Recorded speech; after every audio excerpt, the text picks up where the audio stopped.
लोगों की भीड़, a crowd, पहाड़ों की श्रृंखला, भेड़ों का रेवड़। ठीक है, इसके बाद आपको कहा गया था कि कुछ जानवरों के बच्चों के नाम आपको सर्च आउट करना है। चेक कीजिएगा, मैं उन सभी एनिमल्स यंग वंस के नाम सेंड कर रहा हूं। यंग वंस यानी कि जानवरों के जो बच्चे होते हैं। सबसे पहले है गधे का बच्चा, इसे कहा जाता है फॉल, FOAL।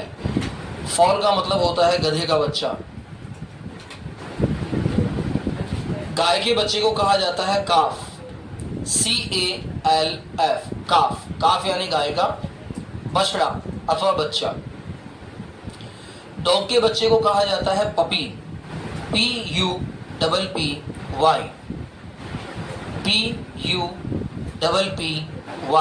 पपी। मुर्गी के बच्चे को कहा जाता है चिकन, CHICKEN,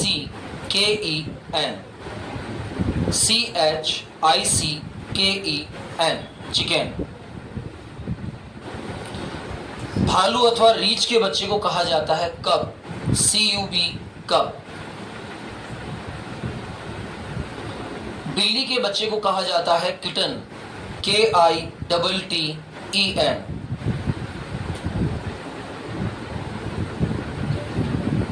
मेंढक के बच्चे को कहा जाता है टैडपॉल, TEDPOLE,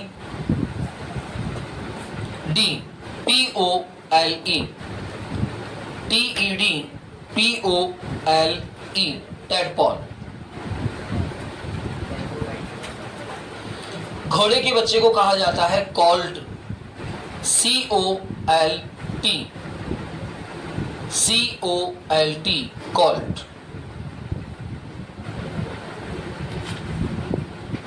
बकरी के बच्चे को कहा जाता है किड, KID। भेड़ के बच्चे को कहा जाता है लैम्ब, LAMB।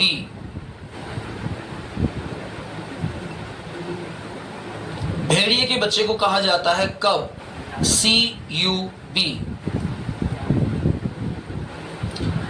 शेर के बच्चे और चीते के बच्चे को भी कब कहा जाता है, शेर का बच्चा और चीते का बच्चा। भालू का बच्चा या रीछ का बच्चा जो होता है उसको भी कब कहते हैं, भालू, रीछ और शेर, चीता, भेड़िया, इन सब के बच्चों को कब या कब्स के नाम से ही जाना जाता है। नेक्स्ट बोलिए।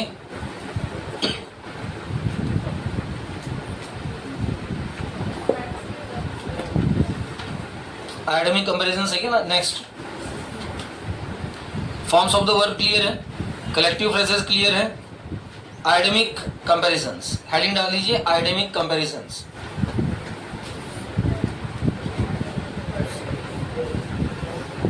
एकेडमिक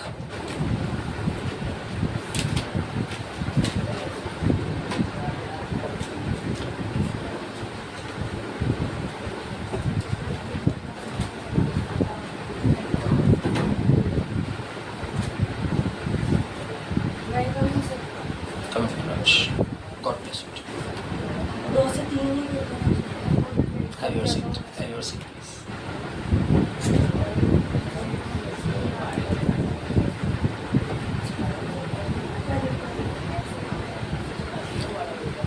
अब इडियोमैटिक या आइडियमिक जो कंपैरिजंस होते हैं, इनका मतलब होता है ऐसी उपमाएं जिनमें किसी लोकोक्ति, मुहावरा या किसी चीज की तुलनात्मक अध्ययनता के साथ लैंग्वेज को अथवा सेंटेंस को प्रिपेयर किया जाए। जब हम किसी चीज की तुलना किसी वस्तु से करते हैं, किसी जीव से करते हैं, तो ऐसा सेंटेंस मुहावरे के अनुसार अथवा लोकोक्ति के अनुसार परिवर्तित हो जाता है। नंबर 1 लिखिए,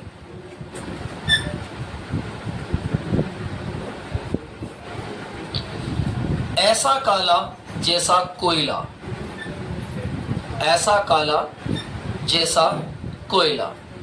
As black as coal, as black as coal।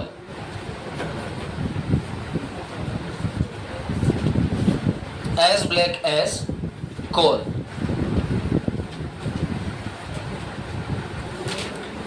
इतना अंधा जितना खच्चर, इतना अंधा जितना खच्चर,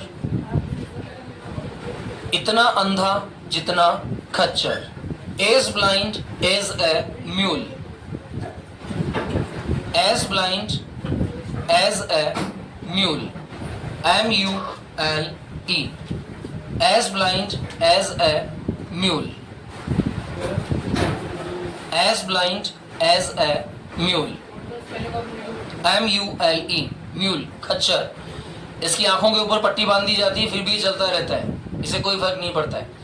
देखा होगा आपने शादियों के अंदर जब घोड़े होते हैं तो घोड़ों की आंखों के आगे एक कवर लगा दिया जाता है ताकि वो आसपास ना दिख सके, और उन्हें जैसे चलाया जाता है वो चल जाता है. तो जब हम किसी व्यक्ति के प्रति ये कहते हैं कि यार इतना अंधा है जितना कि खच्चर, तो हम कहेंगे as blind as mule, as blind as mule. कई बच्चे होते हैं जिनको किसी चीज के आगे कुछ नहीं दिखाई देता है. जैसे कोई वीडियो गेम का शौकीन है, बहुत ज्यादा फॉन्ड ऑफ है, अब वो पूरे दिन वीडियो गेम खेल रहा है. अब उसके पेरेंट्स या उसके रिलेटिव्स या उसके मिलने वाले उसे समझा रहे हैं कि मत खेल, आंखें खराब हो जाएगी, आंखें खराब हो जाएगी. वो कुछ नहीं समझ पा रहा है.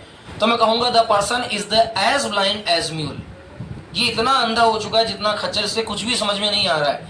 He is not able to understand anything that the much using of the mobile is not good for his eyes. He is as blind as mule. समझ में आ रहा है अब किस तरह हम इन वर्ड्स का यूज करते हैं, इन सेंटेंस का यूज करते हैं. नेक्स्ट लिखिए, ऐसा वीर जैसा शेर, ऐसा वीर जैसा शेर. सामान्य शब्दों में कह सकते हैं शेर जितना बहादुर. ऐसा वीर ऐसा शेर. As brave as lion, as brave as lion, as brave as lion, as brave as lion.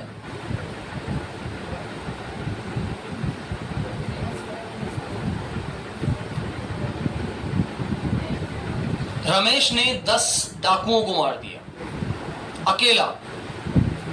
Ramesh killed 10 robbers when he was alone. वो अकेला था.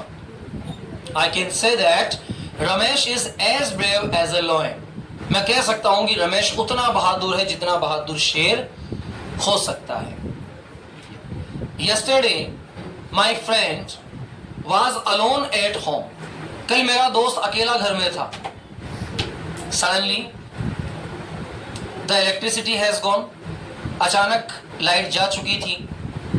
But वो बिल्कुल भी नहीं डरा. He did not afraid a bit.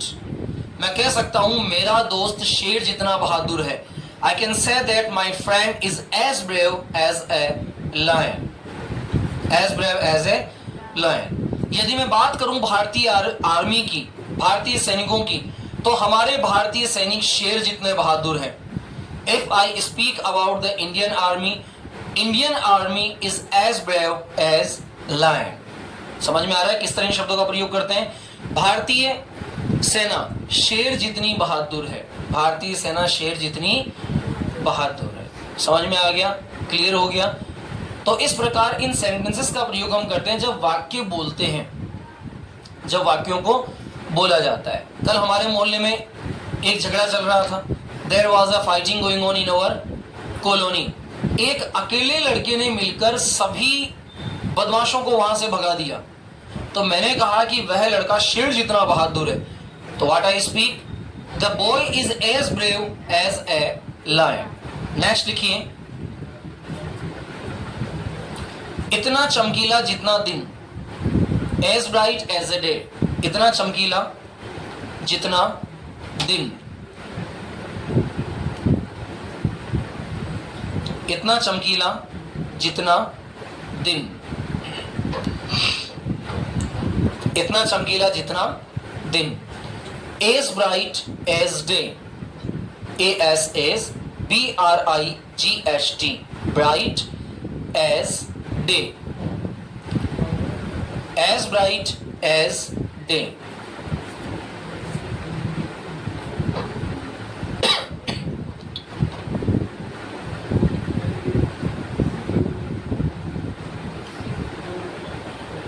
जब दूल्हा बारात में जाने के लिए तैयार हुआ तो उसका चेहरा इतना चमक रहा था जैसे कि दिन. His face as bright as day. Ravi बहुत ज्यादा मेहनती लड़का है. Ravi is a very hard worker. मुझे लगता है कि उसका भविष्य दिन जितना चमकीला है. I think that his future as bright as a day. जब किसी चीज के लिए हम ब्राइटनेस के लिए यूज करते हैं, चमक के लिए यूज करते हैं, शोहरत के लिए, फेमस के लिए जब किसी वर्ड को यूज किया जाता है तो हम उसके वहां एक इस सेंटेंस को ऐड कर सकते हैं, as bright as a day. As bright as a day. कल मैंने एक अंगूठी खरीदी. yesterday I bought a ring. ये चांदी की अंगूठी थी. It was a silver ring. ये इतनी चमकदार थी जितना कि एक दिन. The ring was as bright as a day. Have understood? Right the next. इतना व्यस्त जितनी मक्खी. इतना व्यस्त जितनी मक्खी. राइट, लिख दिया आपने. इतना व्यस्त जितनी मक्खी. As busy as a bee. As busy as a bee. इतना व्यस्त जितनी की मधुमक्खी, सॉरी मक्खी. मधुमक्खी सबसे ज्यादा व्यस्त होती है, पूरे दिन काम करती रहती है. तो as busy as a bee. कल मैंने पापा से कहा कि पापा कल मेरे स्कूल में एक क्रिकेट मैच है, क्या आप मुझे देखने चलेंगे मैच खेलते हुए?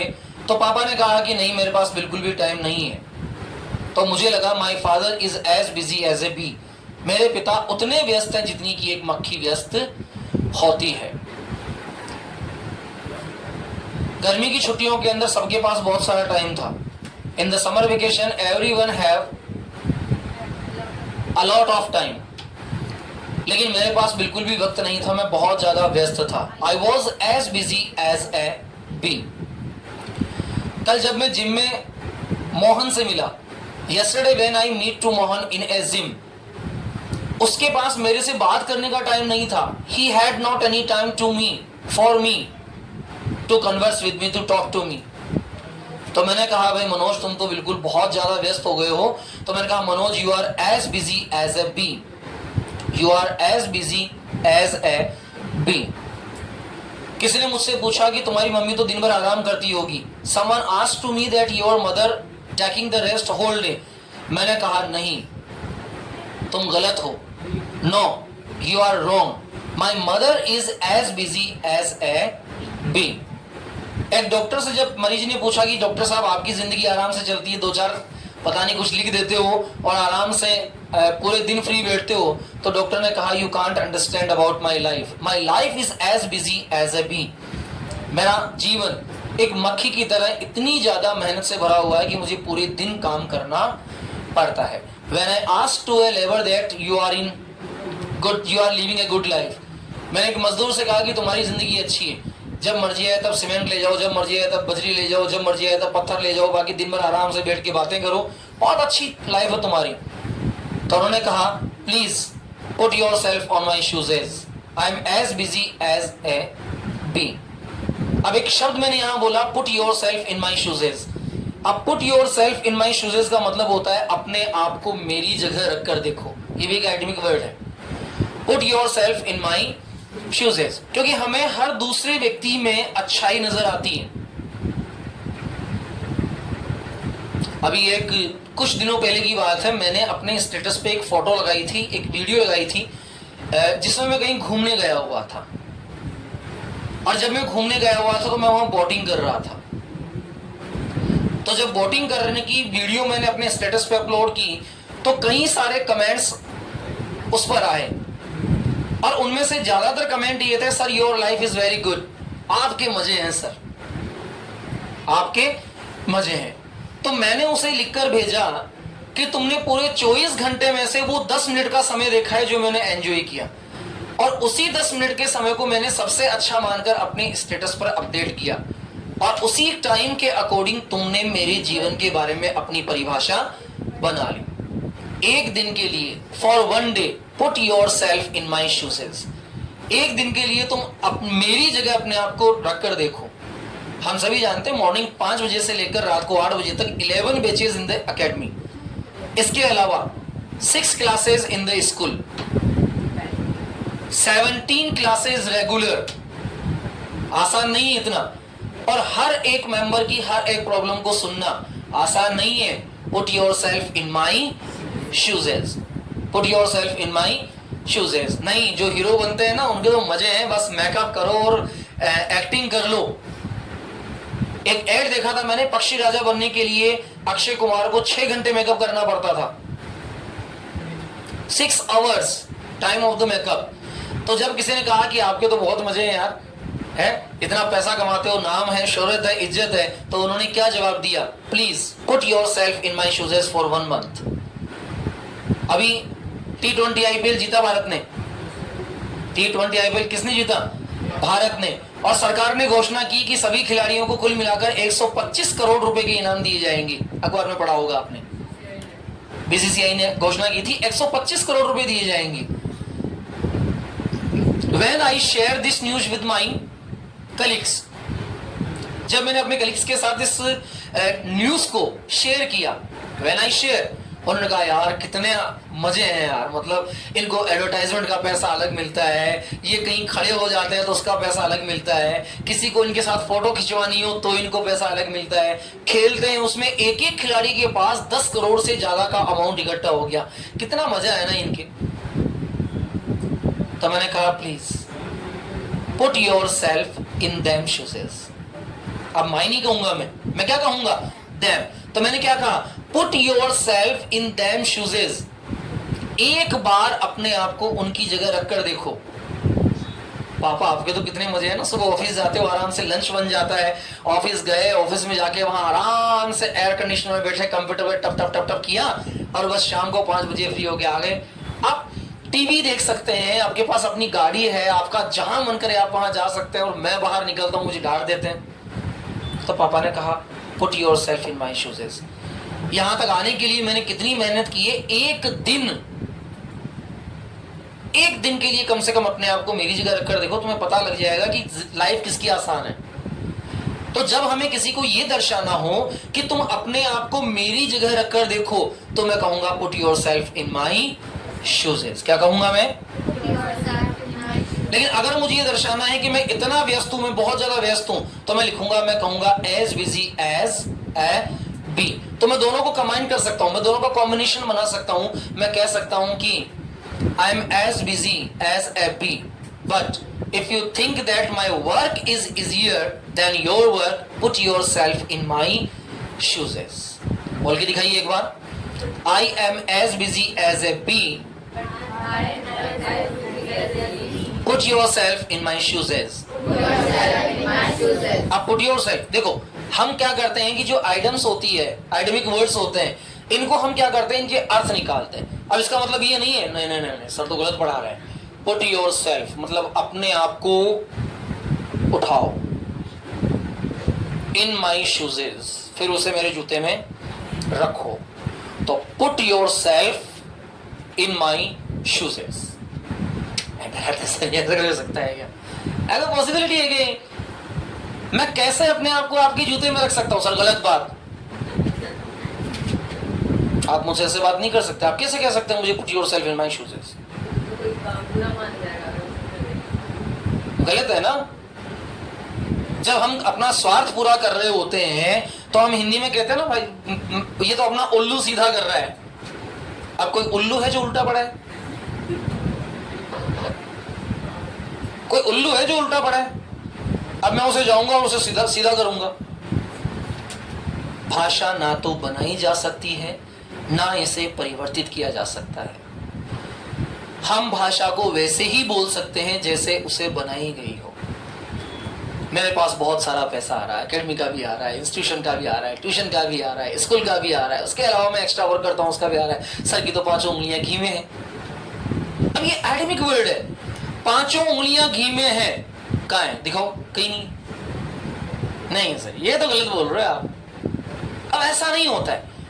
एडेमिक फ्रेज का यूज क्यों किया जाता है? ताकि हम इशारों में कुछ समझा सकें। समझदार के लिए इशारा काफी होता है। A nod to wise, speak out again, a nod to wise. हाँ, नॉट यानी इशारा, ये वाला। खाना खाओगे? हाँ। पानी पियोगे? नहीं। बाजार जाओगे? हाँ। नहीं जाओगे? नहीं। तो ये जो यस और नो की नोडिंग स्केल्स होती है, इसे कहा जाता है अनॉट। क्या कहा जाता है? अब टू वाइज का मतलब होता है समझदार। तो जब मैं किसी को इशारे में कोई बात कहना चाहूंगा तो मैं वहां किस फ्रेज का यूज करूंगा? A nod to wise, a nod to wise. तो जब मैंने कहा कि मैं इतना व्यस्त हूं जितनी की मधुमक्खी, तो मैं कहूंगा I am as busy as a bee. Write the next.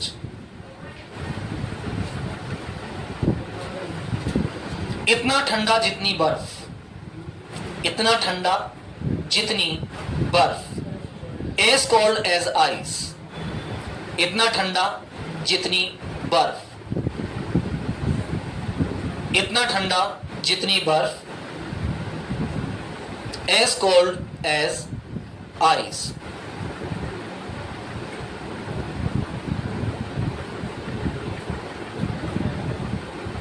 सर्दी के दिन थे, मेरे हाथ बिल्कुल ठंड से जम चुके थे, तो मैंने कहा कि my hands are as cold as ice. सर्दी के अंदर जब पानी पीते हो तब कैसा लगता है? As cold as ice. आपने गरम गरम चाय बनाई और चाय पीने के लिए आप 10 मिनट के बाद आए, तो आपको गुस्सा आया। आपने गुस्से में आकर कहा ये कोई चाय है? As cold as ice. ये तो बर्फ की तरह ठंडी हो चुकी है।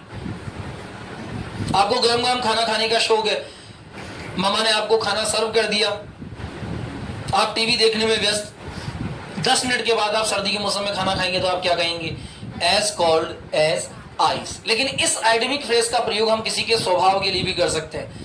जैसे मैंने कहा मेरा भाई बिल्कुल ऐसा है जैसे बर्फ है, तो मैं कहूंगा my brother is as cold as ice. अब यहां एज कोल्ड एज आइस का मतलब ठंड से नहीं होगा, शांत स्वभाव। मेरे भाई का स्वभाव इतना शांत है जितनी की ठंडी बर्फ होती है। तो मैंने क्या कहा? My brother is as cold as ice. Next लिखिए,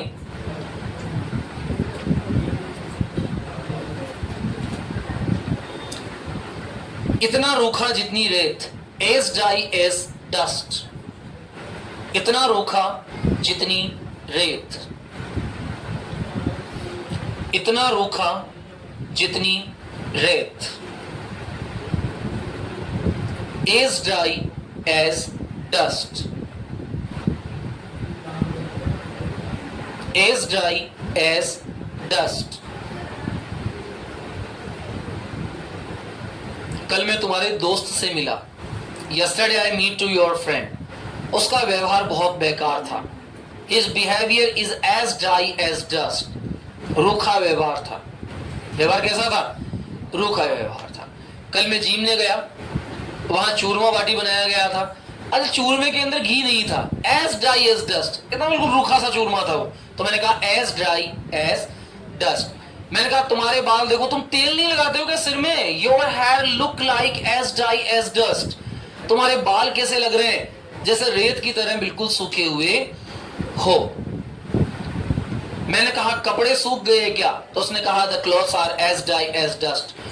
कपड़े इतने सूख गए हैं जितनी की डस्ट ड्राई होती है। तो एज ड्राई एज डस्ट का मतलब होता है वो कोई भी वस्तु, कोई भी चीज जो उस लेवल पर ड्राई हो चुकी हो जिस लेवल पर डस्ट ड्राई होती है। नेक्स्ट,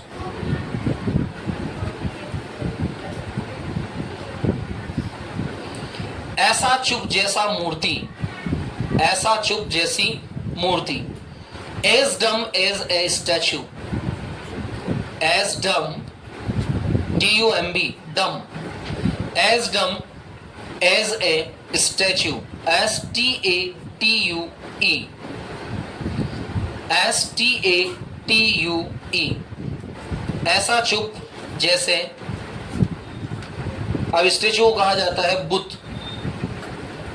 स्टैचू, ऐसा चुप जैसा बुत।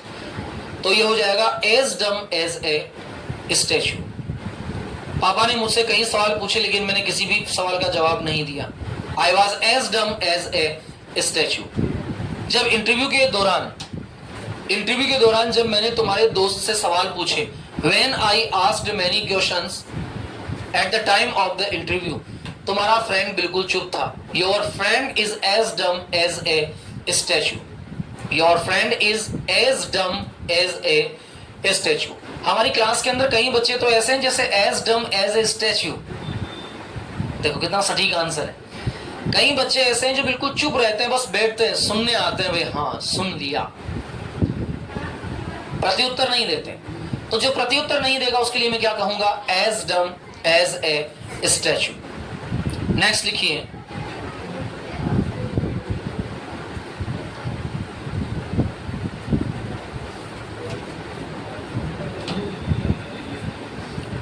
हवा जैसा स्वतंत्र, एज फ्री एज एयर। हवा जैसा स्वतंत्र, as free as air. As free as air मतलब उतना स्वतंत्र जितनी की एयर यानी कि हवा होती है। As free as air. जैसे ही स्कूल की छुट्टी होती है सभी बच्चे इतने स्वतंत्र हो जाते हैं जैसे हवा।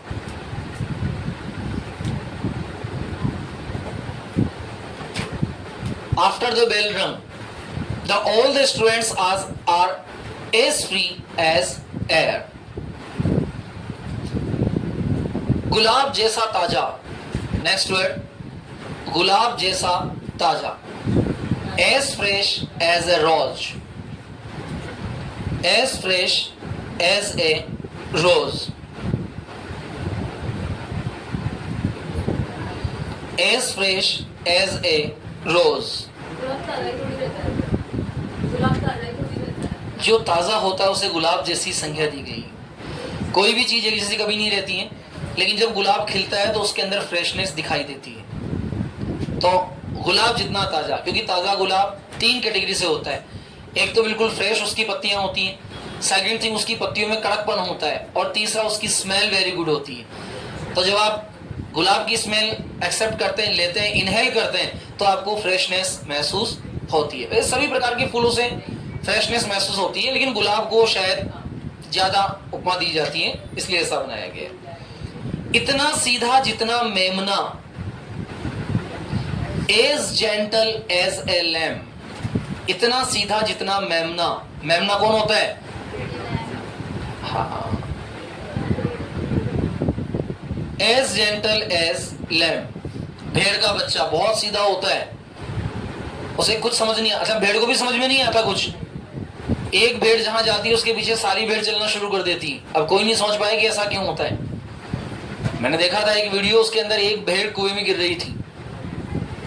खेत के पास में एक वो बिना मुंडेर वाला कुआं था। अब एक भेड़ अचानक उसमें गिर गई, तो पता नहीं बाकियों ने क्या देखा कि अंदर कुछ और दिखता है, गिरने लगी। बाद में गांव वालों के द्वारा कई भेड़ों को निकाला गया, कुछ मर गई, कुछ फ्रैक्चर्ड हो गई। बट तो मैंने कहा as gentle as a lamb, GENTLE, as gentle as a lamb. मेरी क्लास के सभी बच्चे मेमने जितने सीधे हैं। All the members of my class are as gentle as a lamb. मेरा छोटा भाई बहुत सीधा है। My younger brother is as gentle as a lamb. Ravi के मामा बहुत सीधे हैं। रवी's maternal uncle is as gentle as a lamb. मेमने जितना सीधा, इतना सीधा जितना मेमना। As gentle, सोने जितना खरा, सोने जितना खरा। As pure as gold, सोने जितना खरा। As pure, P-U-R-E, as gold. As pure as gold. As pure as gold. यानी कि सोने जितना खरा।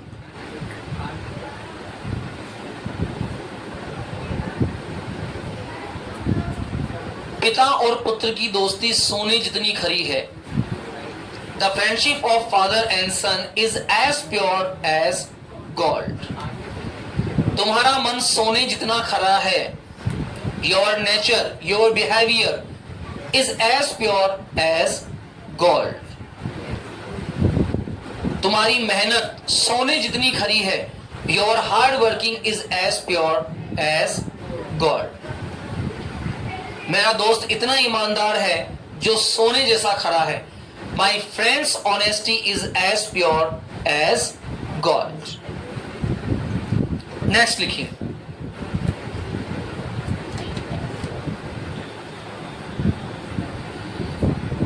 ऐसा लोभी जैसा भेड़िया, ऐसा लोभी जैसा भेड़िया। As greedy as a wolf, as greedy as a wolf।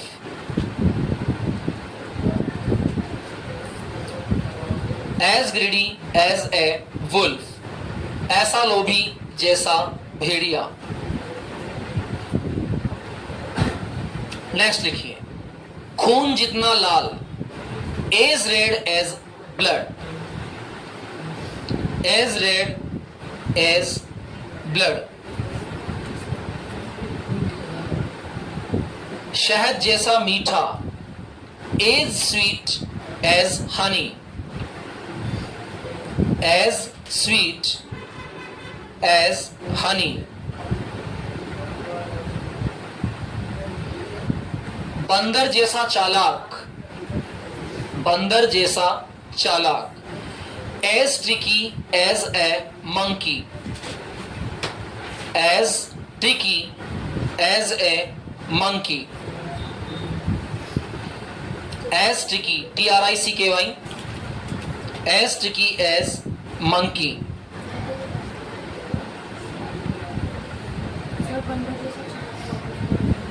हाँ, चालाक होता है सबसे। as tricky as monkey।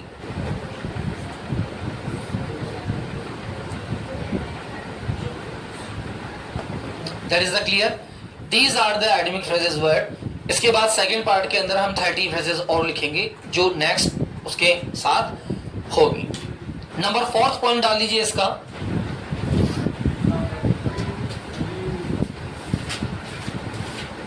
Cries of animal, यानी कि जानवरों की आवाजें। जब कोई चिल्ला रहा होता है तो हम बोलते हैं गधे की तरह क्यों चिल्ला रहा है। अब आपको क्या पता कि गधे की आवाज कैसी होती है, बताइए मुझे, गधे की आवाज कैसी होती है?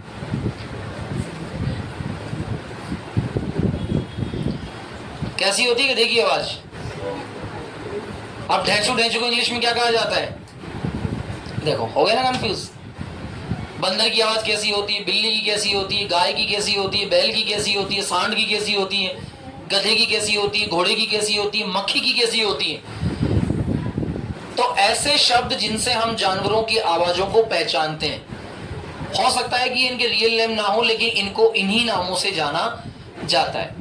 और आपको सर्च करना है कि किस एनिमल की आवाज को क्या कहा जाता है। I am giving U A task, right in your copy, cries of animals, CRIES, cries of animals.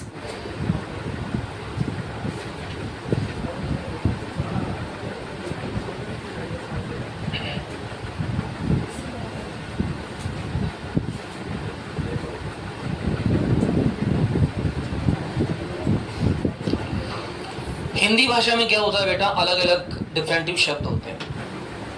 जैसे मक्खियों की आवाज के लिए शब्द दिया गया है भिन भिनाना। इसी प्रकार अलग अलग एनिमल्स की क्राइज साउंड को डिनोट करने के लिए कई सारे शब्दों का प्रयोग किया जाता है। आज हम देखेंगे कि किस प्रकार अलग अलग शब्दों के द्वारा हम इनकी वॉइस को डिनोट कर सकते हैं। नंबर 1, गधे रेंगते हैं, तो गधे की आवाज क्या होगी? रेंकना। अब एक काम कीजिए, एनिमल के नाम लिख दीजिए और उनके आगे उनके क्राइज साउंड लिख दीजिए, तो ज्यादा इजी होगा याद करना। ठीक है, सबसे पहले लिखिए गधे, ASSES। ये तो हो गया एनिमल। अब दूसरी तरफ लिखिए उसका साउंड। गधे की आवाज को कहा जाता है ब्रे, BRAY, यानी कि रेंकना अथवा ढेंचू ढेंचू करना। It's clear. नंबर 2 पे लिखिए भालू, बियर्स, BEARS। भालू की आवाज कहलाती है ग्राउल, GROWL, ग्राउल, घर घराना। अर्थ भी लिखते रहिएगा। ग्राउल, GROWL, ग्राउल यानी घर घराहट की आवाज या घर घराना। बीज, मधुमक्खियां। मधुमक्खियां भिन भिनाती है और मधुमक्खियों के भिन भिनाने को कहा जाता है हम, HUM, हम। बर्ड्स यानी कि पक्षी। पक्षी चहचहाते हैं और चहचहाने को इंग्लिश में कहा जाता है चर्प, CHIRP।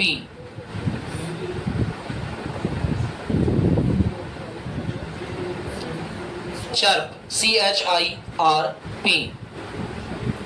अगला है कैमल, ऊंट गुड़गुड़ाते हैं, इसे कहा जाता है ग्रंट, GRUNT। ध्यान दीजिएगा, कल हमारा टास्क आस्किंग टास्क है। कल ये सारे वर्ड्स पूछे जाने। ग्रंट, GRUNT, ऊंट की आवाज को कहा जाता है ग्रंट यानी कि गुड़गुड़ाना। कैट, बिल्ली म्याऊं म्याऊं करती है तो इसको कहा जाता है म्यू, MEW, म्यू। बिल्ली की आवाज को क्या कहा जाएगा? Mu, MEW। गाय अथवा भैंस, कैटल, CATTLE। अब कैटल क्या करते हैं? रंभाते हैं, तो रंभाने को इंग्लिश में कहा जाता है लो, LOW, लो, रंभाना।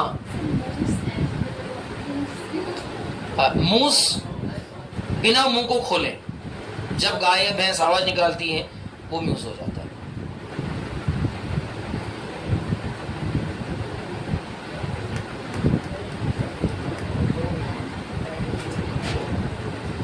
कौवा, लो, रंभाना, LOW, लो।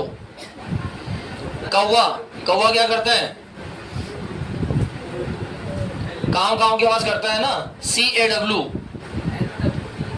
CALOW। हाँ, कैटल का ही तो है लो, उसके अलावा किसका लो है? क्रो का तो कॉक्स होगा ना, क्रो का तो क्रा है, CAW, का। वो उन्होंने पूछा था, क्रो का, CAW, का।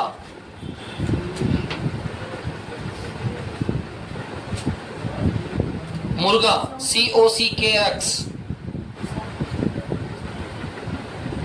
ये करेगा क्रो साउंड, CROW, क्रो, भाग देना, कुकड़ू कू करना, CROW, क्रो। नेक्स्ट लिखिए डॉग, क्या करते हैं dog? Bark, BARK, bark. Bark यानी भौंकना। इसके बाद है डव, DOVE, डव। डव की आवाज कैसी होती है? Coo, COO, COO, coo. Duck, DUCK, duck. Duck की आवाज को क्या कहा जाता है? Quack, QUACK, QUACK, quack. Yes, किसकी आवाज को? Coo, COO। मुर्गा, हाँ, crow, CROW, crow, CROW, crow. साथ लिखिए सभी। एलिफेंट, अब एलिफेंट चिंघाड़ता है, तो चिंगाड़ने को इंग्लिश में कहा जाता है trumpet, TRUMPET, TRUMPET, trumpet.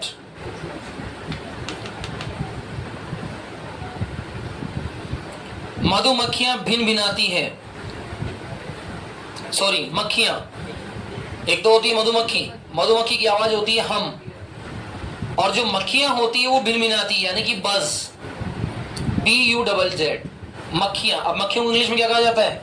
Flies, FLIES, FLIES, flies. इनका साउंड होता है बज, BUZZ, BUZZ।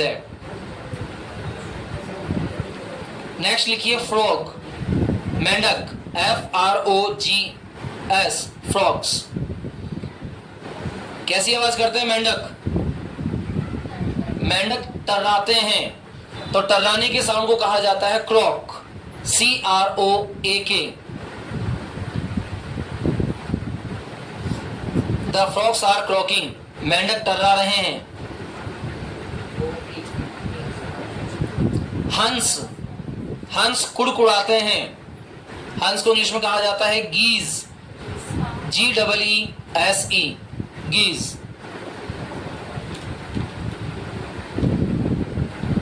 अब कुड़कुड़ाने को कहा जाएगा कैकल, CACKLE, CACKLE, कैकल।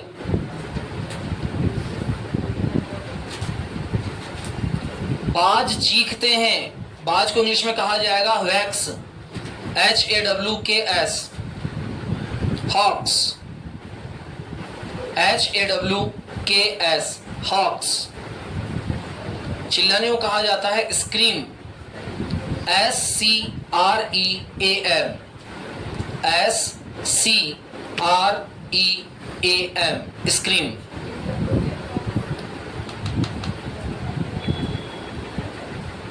मुर्गियां भी कुड़कुड़ाती हैं, हैंस कैकल, हैंस, मुर्गियां।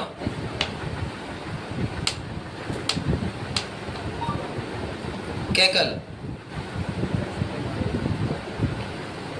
घोड़े हिनहिनाते हैं, घोड़ा, हॉर्स, HORSE। हिनहिनाने को कहा जाएगा नी, NEIGH, बहुत मोस्ट साउंड है ये नी, NEIGH, नी यानी घोड़े का हिनहिनाना। गीदड़, जैकल्स, JACKALS, गीदड़, जैकल्स। क्या करते हैं गीदड़? रोते हैं, हाउल, HOWL, HOWL।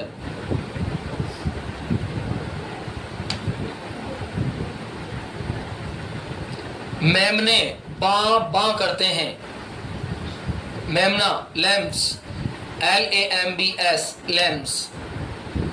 अब मेमने की आवाज को कहा जाता है ब्लीट, BLEAT, BLEAT, ब्लीट।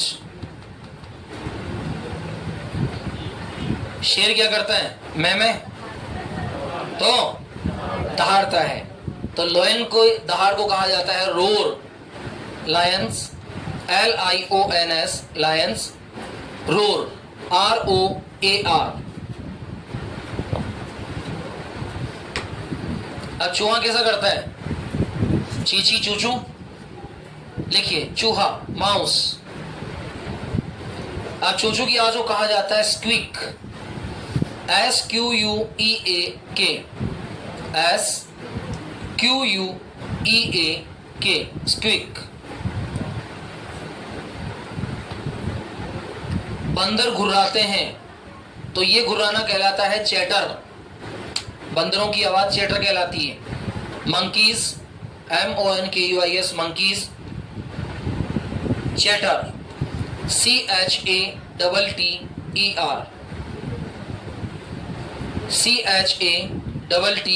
CHATTER। एक पक्षी होता है बुलबुल, क्या कहते हैं बुलबुल को इंग्लिश में? Night angle. बुलबुल को इंग्लिश में क्या कहा जाता है? Night angle. अब नाइट एंगल जो होती है ये गाती है रात के समय। कोयल नहीं, कोयल तो कुकू हो गया ना, कुकू बर्ड है। नाइट एंगल बुलबुल, लिखिए NIGHT INGALES, NIGHT night angles. और इनकी ध्वनि क्या हो जाएगी? सिंग, SING, सिंग। उल्लू की आवाज को क्या कहोगे? OWLS, आउल्स की आवाज को क्या कहा जाएगा? उल्लू के द्वारा निकाली जाने वाली आवाज होती है hoot, HOOT, hoot, HOOT, hoot. बैल की आवाज ऑक्सन, ये भी लो होगा, LOW, रमाना।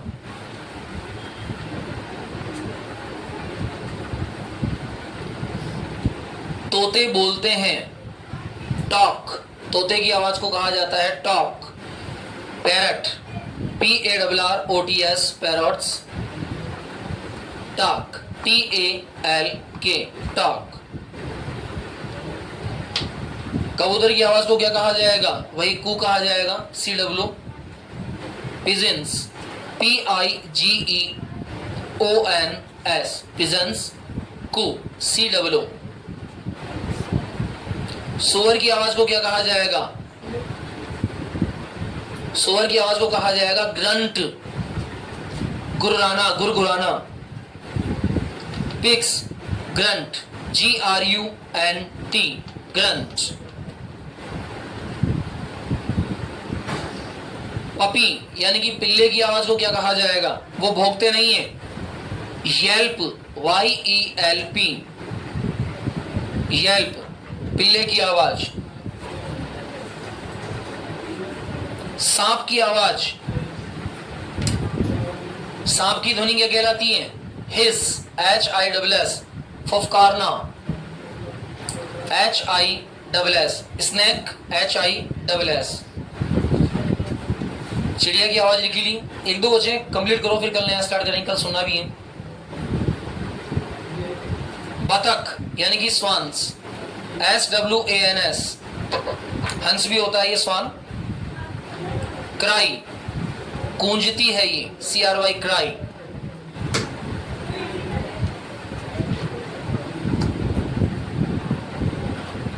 That's it. अब यहां ध्यान दीजिए, कल जो हमें इंपॉर्टेंट वर्क करना है वो क्या होगा? कल बुधवार यानी कि वेडनेसडे है।